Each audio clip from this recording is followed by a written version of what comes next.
इस दीपावली जगमगाए आपकी खुशियों के साथ आपके घर।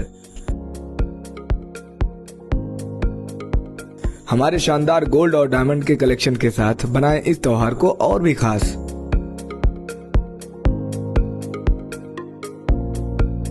सोने की शुद्धता और शानदार डिजाइन का संगम सिर्फ अशोक कुमार आशीष कुमार ज्वेलर्स पर।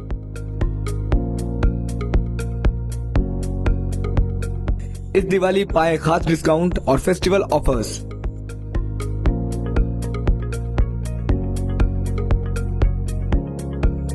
चाहे वो शादियों के लिए शानदार सोने का सेट हो या रोजमर्रा की ज्वेलरी, त्योहारों और गिफ्ट में देने के लिए रिंग्स, हार, फैंसी टॉप्स, फैंसी अंगूठियां, डिजाइनर पेंडल, सोने की चूड़ियां, चेन, गोल्ड और सिल्वर कॉइन और स्टर्लिंग सिल्वर की विशाल रेंज। हमारे पास सब कुछ उपलब्ध है, वो भी 18 और 22 कैरेट हॉलमार्क गारंटी के साथ।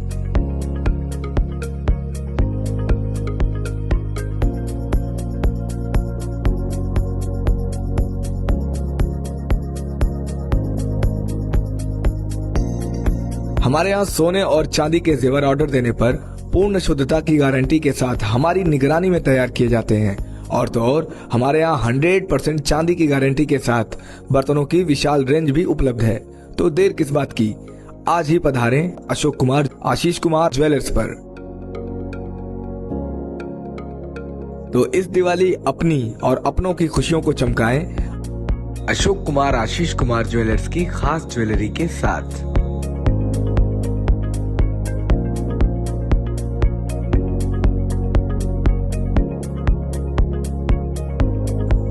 हमारा पता है दामोदर कटरा, आसिफगंज, आजमगढ़। आजमगढ़ के कलेक्ट्रेट क्षेत्र में बुधवार को हिंदू रक्षा संघर्ष समिति के तत्वावधान में बांग्लादेश में हिंदू मठ मंदिरों पर हमले, तोड़फोड़ व महिलाओं बच्चियों संग दुष्कर्म, दुकानों में लूटपाट जैसी घटनाओं के विरोध में धरना प्रदर्शन का आयोजन किया गया।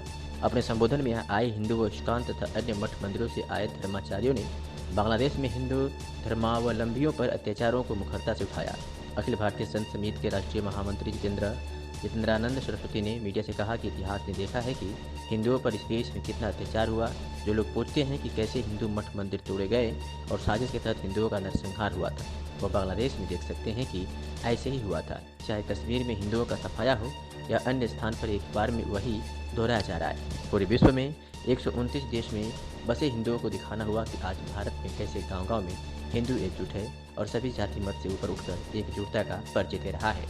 1971 में बांग्लादेश की आज़ादी के समय जिस प्रकार से तत्कालीन प्रधानमंत्री इंदिरा गांधी और तत्कालीन सेनाध्यक्ष सैम मानेकशॉ के बीच वार्तालाप में युद्ध के समय को लेकर चर्चा हुई थी और तत्कालीन सेनाध्यक्ष ने कहा था कि आपको युद्ध लड़ना है कि जीतना है तय कर लीजिए, तब तत्कालीन सरकार ने युद्ध जीतने की बात कही थी। वही स्थिति आज भी है। सरकार इस मामले में पूरी तरीके से गंभीर है। मोदी सरकार निश्चित रूप से इस मामले में कदम उठाएगी, लेकिन हम समय तय करने के पक्ष में नहीं है। सरकार की समय तय करे कि अब कैसे क्या कार्रवाई करनी है। वही उन्होंने कहा कि आज बांग्लादेश में 1 करोड़ 20 लाख हिंदू हैं। जब इजराइल 55 लाख लोगों के लिए एक अलग देश बन सकता है, तो बांग्लादेश में जहां हिंदुओं की बहुत संख्या है उसको भी हिंदू राष्ट्र घोषित करना चाहिए। वही भारत के मुसलमान के लिए अलग देश के सवाल को लेकर उन्होंने कहा कि पहले ही जब बंटवारा हो रहा था तब 23% मुसलमान के लिए 30% भूमि दे दी गई थी। जिनको अलग राज्य में रहने की इच्छा है वो पाकिस्तान में चले जाएं। धरना प्रदर्शन के बाद राष्ट्रपति को नामित ज्ञापन जिला प्रशासन को सौंपा गया। इस अवसर पर भारतीय जनता पार्टी की गोरखपुर क्षेत्र के अध्यक्ष सहजानंद राय, भाजपा जिला अध्यक्ष आजमगढ़ श्री कृष्ण पाल, जिला अध्यक्ष लालगंज प्रकाश श्रीवास्तव, श्री बड़ा गणेश मंदिर के महंत राजेश मिश्रा, महंत श्याम नारायण दास सहित बड़ी संख्या में भाजपा नेता, कार्यकर्ता और हिंदू संगठनों से जुड़े लोग उपस्थित रहे।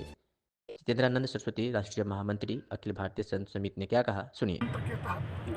हिंदू जेनोसाइड, लोग पूछते थे मंदिर कैसे टूटे, और हिंदू मंदिरों के लिए आज जो दावा कर रहा है कि कब तोड़े गए थे, कैसे तोड़े गए थे, तो जिन पीढ़ियों ने नहीं देखा, जिन्हें उत्तर नहीं प्राप्त, वो आज बांग्लादेश में जो कुछ हो रहा है और 90 के दशक में जो कुछ भारत के जम्मू कश्मीर के अंदर हुआ, इन दोनों से इस प्रश्नों का उत्तर मिल जाएगा। आगे की पीढ़ी हिंदू समाज की यह तंस न झेले, इसलिए इन विषयों का निपटारा अभी चाहिए। अगर गांव-गांव ये भारत के प्रत्येक जिलों में एक साथ प्रदर्शन हो रहा है, एक 3 दिनों की तिथि तय की है कि इस 3 से 4 दिनों में भारत के प्रत्येक जिले अपनी सुविधा से हिंदू समाज उठ करके खड़ा हो, अन्यथा दुनिया में धर्म के नाम पर अगर सर्वाधिक हत्या हुई है तो हिंदुओं की हुई है, और वो हत्या है 45 करोड़ से ऊपर। तो अब हम इस हत्या को, इस बलात्कार को और इस दंश को सहने को हम तैयार नहीं। सर, सरकार से क्या मांग रहेगी? सरकार निष्क्रिय बनी हुई है 3-4 महीने से, लगातार कोई कदम नहीं उठा रही है। सरकार निष्क्रिय नहीं है। अगर सरकार निष्क्रिय होती तो बांग्लादेश में शेख हसीना की हत्या हो गई होती। 83 किलोमीटर की दूरी है ढाका और हमारे अगरतला के बीच में, त्रिपुरा की राजधानी जी। और जिस तरीके से रेस्क्यू करके शेख हसीना को बचाया वहाँ से, उनके प्रधानमंत्री को, सरकार निष्क्रिय नहीं है। एक एक चीज़ों पर घटनाक्रम पे नज़र रखे हुए हैं, लेकिन कठोर कदम नहीं उठा रही ना। कठोर कदम उठाने के वक्त होते हैं। मैं पूछूं कि जब बांग्लादेश के अंदर जो पूर्वी पाकिस्तान था 1971 में, और जो कुछ हुआ उसके 6 महीने बाद सैन्य कार्रवाई हुई, उसका एकमेव कारण यह था कि जब श्रीमती इंदिरा गांधी जी ने कहा कि आप आक्रमण करिए, तो जनरल मानेक शाह जो उस समय सेनाध्यक्ष थे, उन्होंने एक सवाल पूछा कि मैडम, आप युद्ध जीतना चाहती हैं या लड़ना चाहती हैं? तो हमें युद्ध जीतना है, इसलिए सरकार के टाइमिंग पे हमें सवाल नहीं करना। हम सरकार के साथ कैसे कदम ताल करके इस देश का जनमत खड़ा है कि नरेंद्र मोदी जो भी निर्णय लेंगे उस निर्णय के पीछे हम खड़े हैं। इसलिए समय का चयन उनको करने दीजिए, लेकिन देश एकजुट होकर के बांग्लादेश ही नहीं, दुनिया के 129 देशों के हिंदुओं के साथ कैसे खड़ा होगा, ये हिंदुस्तान के हिंदुओं को दिखाना है। आज हिंदू जनमानस से क्या आह्वान करेंगे आप? आज आह्वान ये है, ये जो कुछ हो रहा है इतिहास में भी घटित हुआ था, अगली पीढ़ी के सामने इतिहास में दोहराया जाए। इसलिए जाति, पंथ के और संप्रदायों के भेद को तोड़ करके हिंदू समाज सड़कों पर उतरे और प्रतिरोध करे। सरकार से मांग कोई?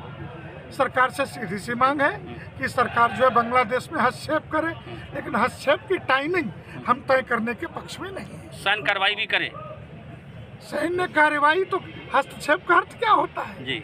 हस्तक्षेप कहते किसे हैं? सैन्य कार्यवाही शांति सेना की तरह से सेना उतरे वहाँ, बिना सेना के उतारे कोई विकल्प नहीं है।